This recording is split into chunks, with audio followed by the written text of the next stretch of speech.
Existen áreas en la corteza medial temporal.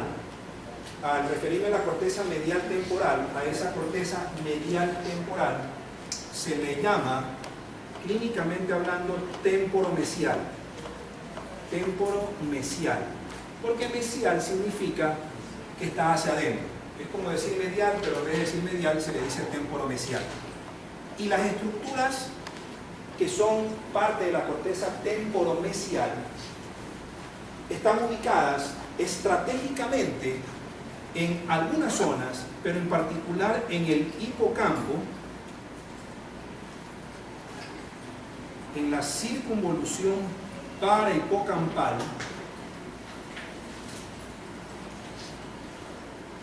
en el uncus del mismo hipocampo y en el complejo nuclear amigdalino, que también se le dice núcleo amigdalino.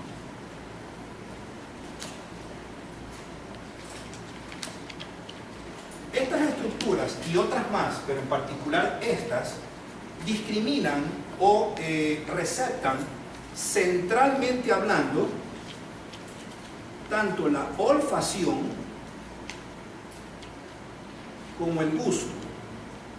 Eso significa que cuando hay una lesión cualquiera, puede ser infecciosa, puede ser tumoral, puede ser hemorrágica, puede ser parasitaria, puede ser tóxica o incluso epilepsia del lóbulo temporal, que vale recalcar, es la única epilepsia que da básicamente signos y síntomas premonitorios. Premonitorio significa que existe algo que anticipa que la persona va a tener una convulsión. Todos ustedes han visto a una persona probablemente convulsionar, pero generalmente las convulsiones, con excepción de las convulsiones del lóbulo temporal, no.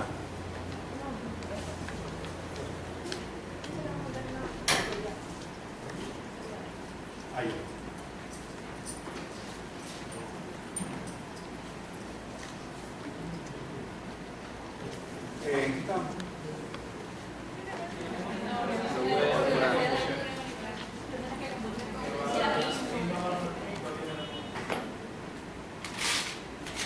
Ya, todas las convulsiones, prácticamente todas las convulsiones,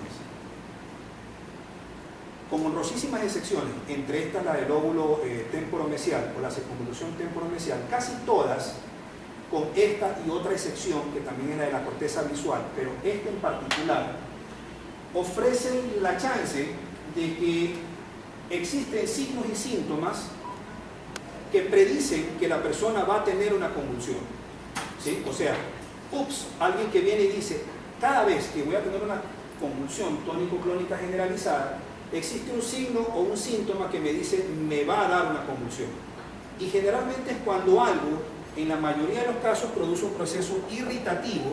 Irritativo significa que algo le está lesionando la corteza, en particular en el hipocampo, en la circunvolución parahipocampal, en el uncus del mismo hipocampo, o en el complejo nuclear amigdalino o núcleo amigdalino temporomesial. Pero eso es centralmente hablando.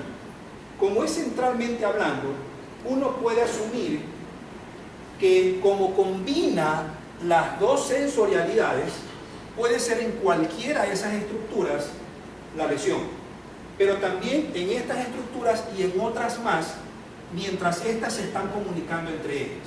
Entonces, la idea que en algún momento se le ocurrió a alguien para tratar de como que de pesquisar desde dónde empezaba realmente una lesión, es tratar de coger desde la periferia más absoluta a los dos sentidos, o sea, a la olfacción por un lado y al gusto por el otro, y mientras de la periferia va ingresando la información hacia el sistema nervioso central, las dos sensorialidades se combinan en particular en estas 3 o 4 áreas. No sé si me hice entender. O sea, imaginémonos que esto de aquí es la periferia. Entonces la periferia recibe la olfacción. Y por el otro lado la periferia recibe al gusto. Obviamente al recibir la olfacción me refiero a la ñata, a la nariz. Y obviamente al gusto me refiero a la lengua. Pero esto es periféricamente hablando. Entonces, si alguien viene y me cercena la lengua, no voy a tener gusto, pero no tiene nada que ver con el olfato. Si alguien me destroza el epitelio nasal o estoy en un incendio y se me quema toda la mucosa nasal, ups, pierdo periféricamente la percepción de los olores, pero no la del gusto. Pero a medida que las dos sensorialidades son receptadas de la periferia y van pasando poco a poco a través de las estructuras que deben pasar para profundizarse en el sistema nervioso central, van a llegar a áreas o estructuras que cuando se lesionan producen las dos cosas combinadas a la vez. Creo que sí me hice entender con la idea. Entonces, a eso yo le suelo decir conjunción límbica, aunque alguien la mencionó o la nombró como conjunción de sensorialidades, pero prefiero yo decirle conjunción límbica porque básicamente son dos sentidos o sensorialidades que tienen componentes límbicos porque caen precisamente en estructuras profundas y centrales límbicas. Entonces, vamos a separar las dos sensorialidades o los dos sentidos. La olfacción por un lado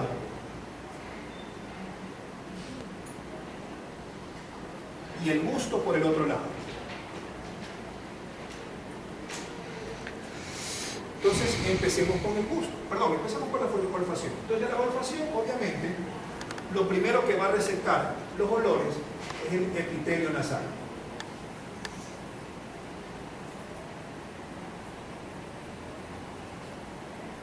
Una vez que es receptada el olor o los olores en el epitelio nasal, esto llega al bulbo olfatorio.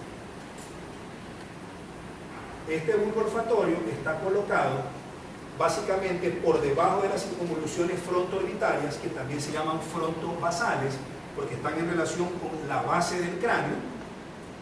Y ese bulbo olfatorio a su vez origina una cintilla olfatoria.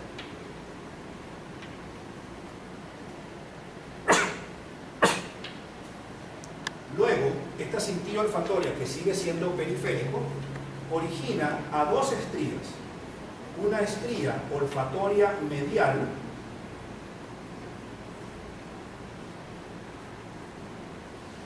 y una estría olfatoria lateral. Pero para términos humanos, la estría olfatoria medial no sirve absolutamente para nada. Y está obviamente, por lógicas razones, más desarrollada en los animales. Así que solamente la pongo ahí para dividirlo, pero en realidad no tiene ningún propósito. Es más, creo que el 95%, 98%, no recuerdo si ese es exactamente el porcentaje, o el 90%, pero por lo menos es más del 90%, la estría olfatoria medial en el humano, post-mortem, cuando se lo estudia, está prácticamente inexistente, o sea, está atrofiada. Por lo tanto, no sirve en el humano, pero aparece de vez en cuando. Esta estría olfatoria lateral sigue mandando fibras y se distribuye en la sustancia perforada anterior.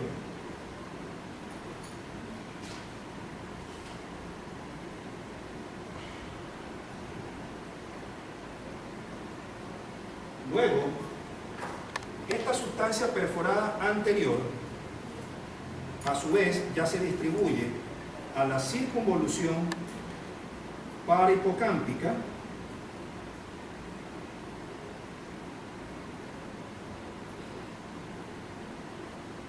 ¿sí?,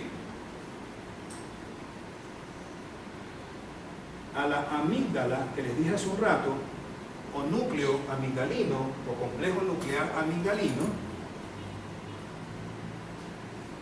y al uncus del mismo hipocampo. ¿Sí? Luego, la circunvolución parahipocámpica y el uncus se distribuyen al área piriforme. Y resulta que esta área piriforme es recién la corteza olfatoria primaria, que está ubicada básicamente en el área 35 de Brodmann. Y luego el área piriforme se distribuye a la corteza entorrinal,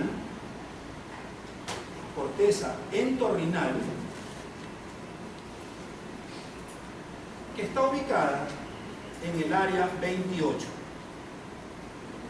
El área 35 o área piriforme es la corteza olfatoria primaria, o sea, la que me dice algo huele en el ambiente, pero la corteza entorrinal, que es el área 28, es la corteza olfatoria secundaria, es la que me dice que lo que olí con la primaria, qué tipo de olor es, si es agradable o desagradable, ¿sí?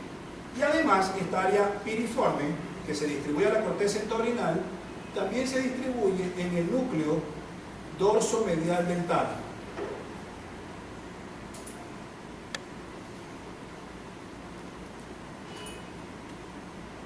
Entonces, aquí recalco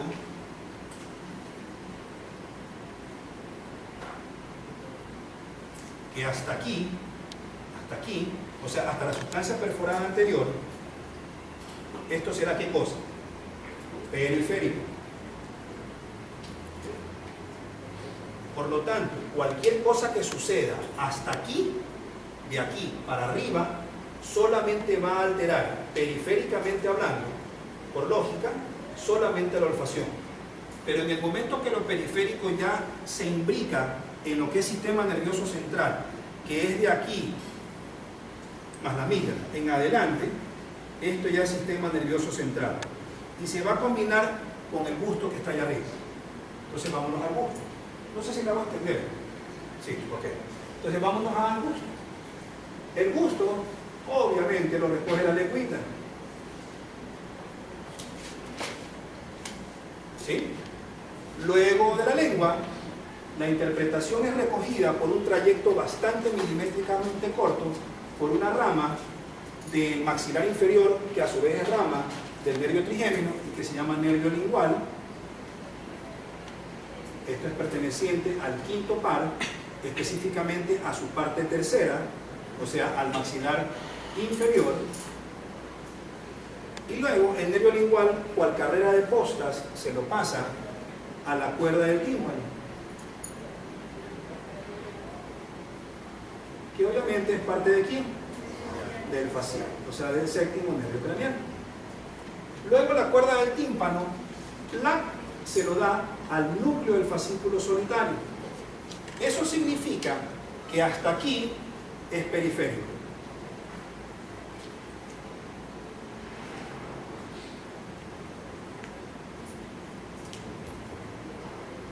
Luego, el núcleo del fascículo solitario, ya obviamente comenzando la parte central en relación con el gusto, manda su información a los núcleos parabraquiales que están en el puente,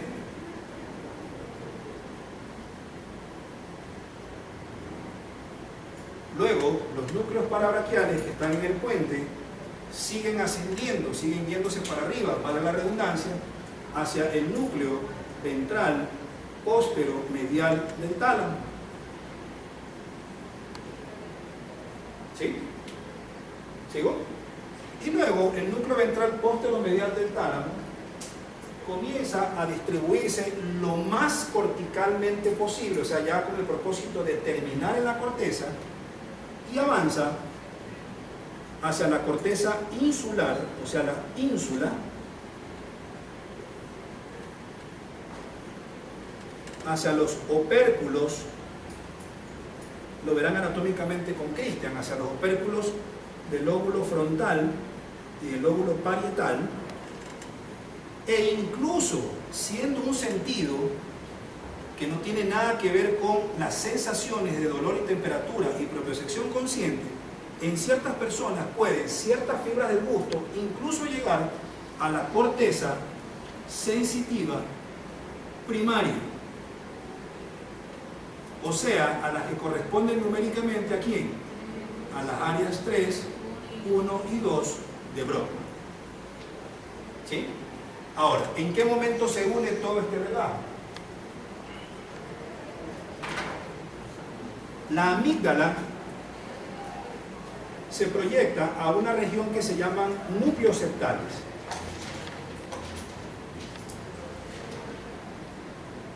¿Sí? O región septal. Eso lo vamos a ver en unas 4 o 5 clases. Pero también se distribuye en el hipotálamo.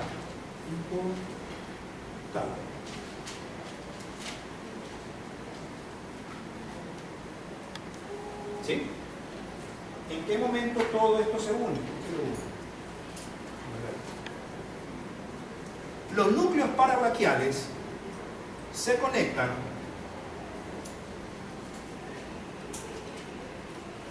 con la amígdala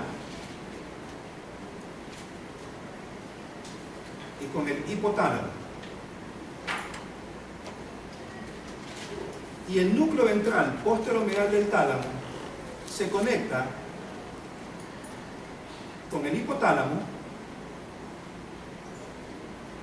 y con el uncus. ¿Sí? Como está en la gráfica. Y el núcleo del fascículo solitario, además, porque es bacán, tiene una comunicación directa con el núcleo ventral posteromedial del tálamo. Y pregúntenme por cuál fascículo va. Por el haz central de la calota. Entonces ya tienen otro más.